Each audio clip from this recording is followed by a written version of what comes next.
Fala pessoal, boa tarde, tudo bem?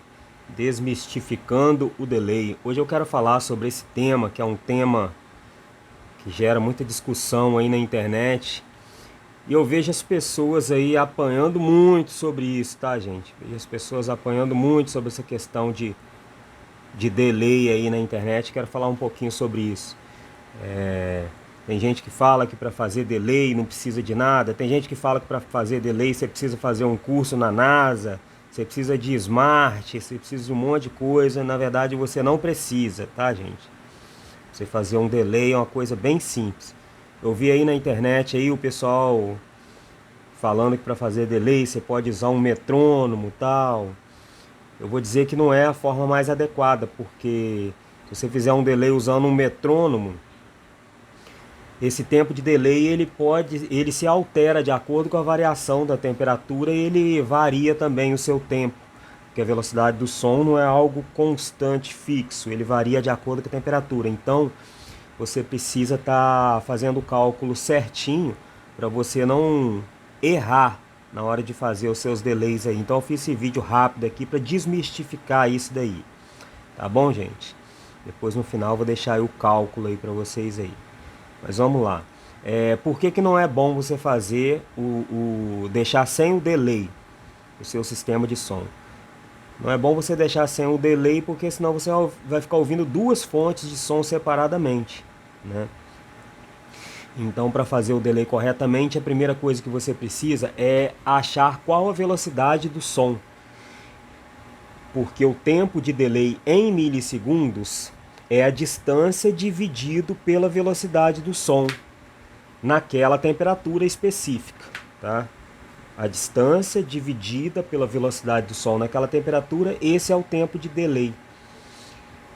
Se você tiver dificuldade em acertar isso, você multiplica o resultado por 1000, que vai dar certinho quantos milissegundos que você vai fazer. Então vamos lá. Eu deixei aqui um textinho aqui, olha, para vocês copiarem, ó. O tempo de delay em milissegundos é a distância dividido pela velocidade do som. Se você tiver dificuldade em colocar isso em milissegundos, você pega esse resultado e multiplica por 1000. Vai dar certinho a quantidade de milissegundos, tá?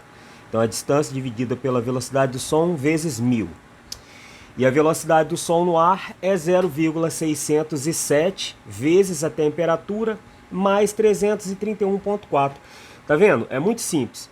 A velocidade do som é 0,607 vezes a temperatura mais 331,4. Ok, aí você tem a velocidade do som no ar.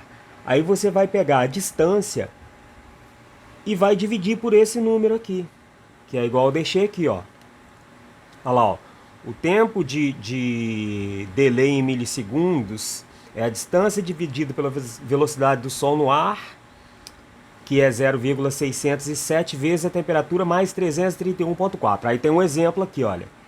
Em um local cuja temperatura é de 32 graus Celsius e o delay está a 29 metros de distância, precisaremos achar a velocidade do som a essa temperatura e depois dividir a distância pela velocidade do som, e o resultado final multiplicaremos por 1000 e teremos o tempo de delay em milissegundos. Aí estão lá, ó, nesse caso hipotético de 32 graus e 29 metros de distância, ó. 0,607 vezes 32 é igual a 19.424. Aí mais 331,4 é 350,824. Essa é a velocidade do som no ar, tá vendo? 350,824 metros por segundo. Aí você pega a distância da torre agora, 29 dividido pela velocidade do som no ar, ó, 29 dividido por 350,824, que vai dar 0,08266, enfim. Aí você pega esse resultado e multiplica por 1000. Aí vai dar 82,66 milissegundos lá no processador.